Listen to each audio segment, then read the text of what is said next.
आज चाहिँ म कृष्णसार कन्जर्भेसन एरिया जाँदैछु, जुन चाहिँ नेपालमा रहेका 6वटा कन्जर्भेसन एरिया मध्ये एक हो र सबैभन्दा सानो हो।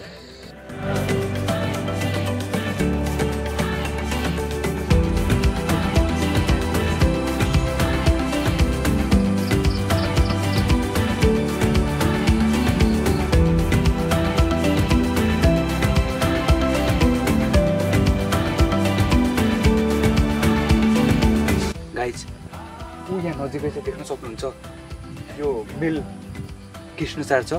सो मेल र फिमेल कृष्णसार छुट्याउने के भने मेलको चाहिँ सिङहरू हुन्छ र मेल प्राय यो ब्ल्याक व्हाइट कलरको कम्बिनेसनमा हुन्छ भने फिमेलहरू चाहिँ ओरेन्ज कलर र व्हाइटमा हुन्छ कि। सो म चाहिँ अब मेल फिमेललाई म पनि मेल भएको कारणले गर्दा त्यसलाई नजिकबाट निहाल्न जाँदैछु, क्रल गरेर जान्छु।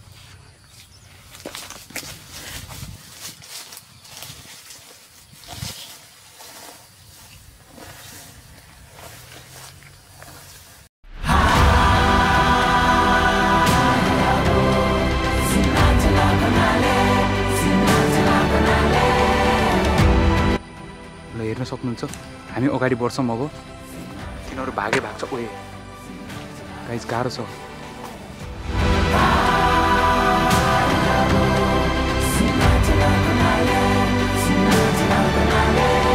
कृष्णसार यति सेन्सिटिभ भइरहेछन् कि ऊ पर देख्यो भने पनि यहाँबाट हामीलाई देख्यो भने यति माथि जम हान्छन्, कुरै छोड्नुहोस् के।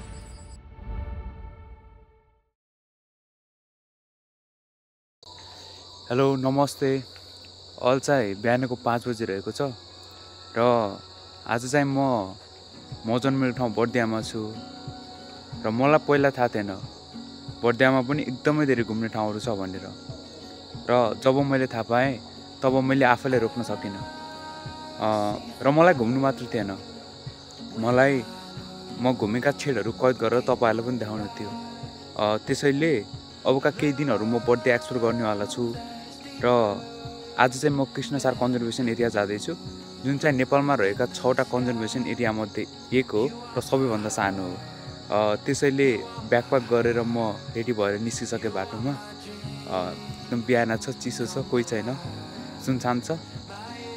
ल हिँडिहालौँ अब। र उपर चाहिँ अलि पर एउटा साथी चाहिँ पिकअप गर्नुपर्ने छ। त्यही हो, ल हिँडिहाल्नुपर्छ अब। र अहिले चाहिँ अब म उसलाई भेटिसकेँ।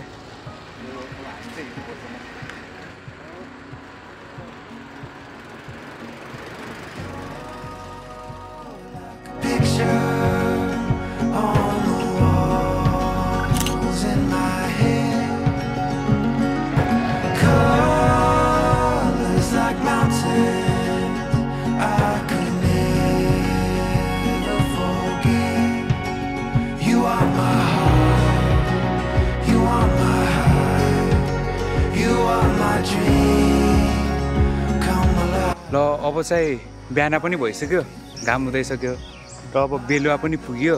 यहाँदेखि चाहिँ अटो लिएर हामी शिवचोक खैरापुर भन्ने ठाउँमा पुग्छौँ। त्यहाँदेखि चाहिँ कृष्णसार कन्जर्भेसन एरियातिर लाग्नुपर्छ। र अब नास्ता पनि सायद अब हामी खै कहाँ खान्छौँ थाहा छैन। यता राम्रो होटल मिल्यो भने यहीँ अथवा उता पनि खान सक्छौँ। अब हामी चाहिँ हिँड्नुपर्छ। कस्तो भइरहेछ? यसको दामी छ। ल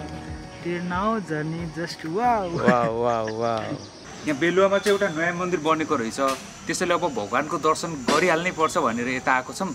अब हामी एकछिनमा भगवान्जीसँग आशीर्वाद लिएर चाहिँ निस्किन्छौँ। यता हेर, के हो तिम्रो नाम? ए हो र।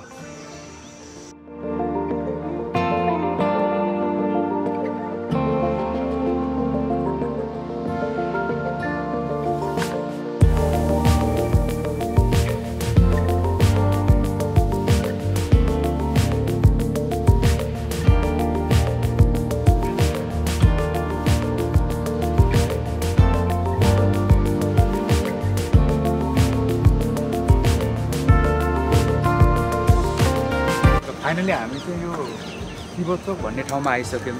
अब यहाँदेखि कृष्णसार संरक्षण क्षेत्र जानुको लागि हामी कुनै भेहिकलको हेल्प नलिएर हिँडेर जान्छौँ। अब त्यहाँ चाहिँ सायद मलाई लाग्छ टिकट काट्नुपर्छ। र त्यहाँ टिकट काटिसकेपछि हामी संरक्षण क्षेत्र अब्जर्भ गर्नेवाला छौँ। त्यही हो, ल हिँडिहालौँ अब।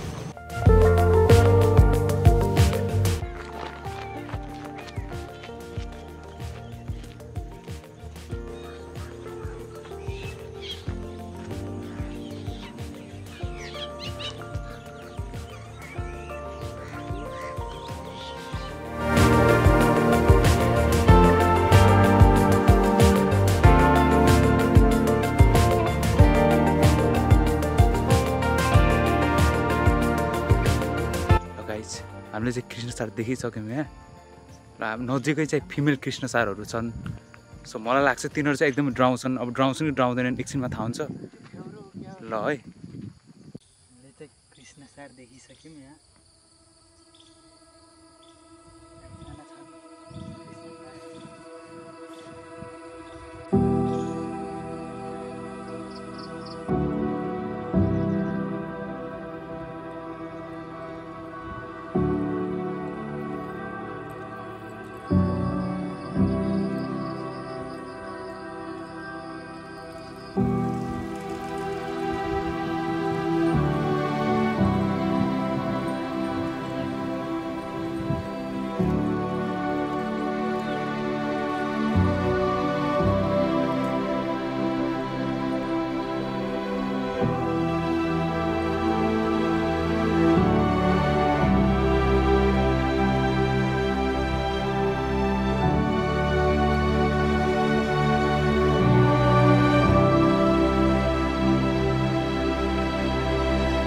हामी चाहिँ कृष्ण सार एरियामा पुगिसक्यौँ होइन।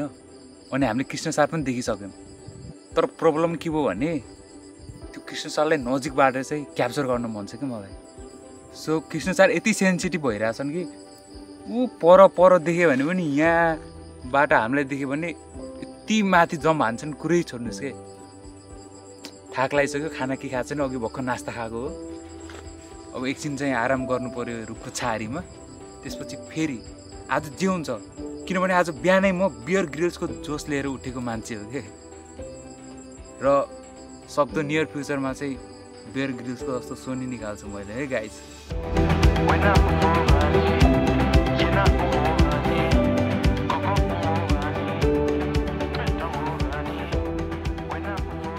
ल हेर्न सक्नुहुन्छ, हामी अगाडि बढ्छौँ अब। तिनीहरू भाग्छ। ओए गाइज गाह्रो छ।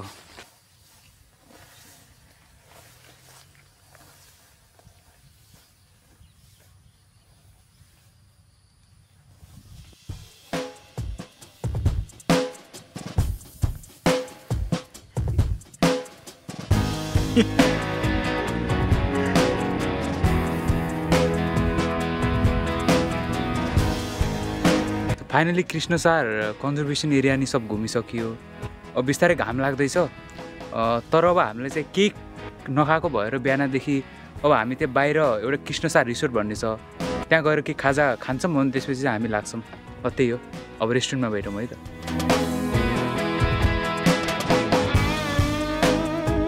फाइनली चाहिँ हामी रेस्टुरेन्ट पनि आइसक्यौँ, यो कृष्ण सार रेस्टुरेन्टमा। र अब हामी खाना खाइसकेपछि निस्किहाल्छौँ घरको लागि।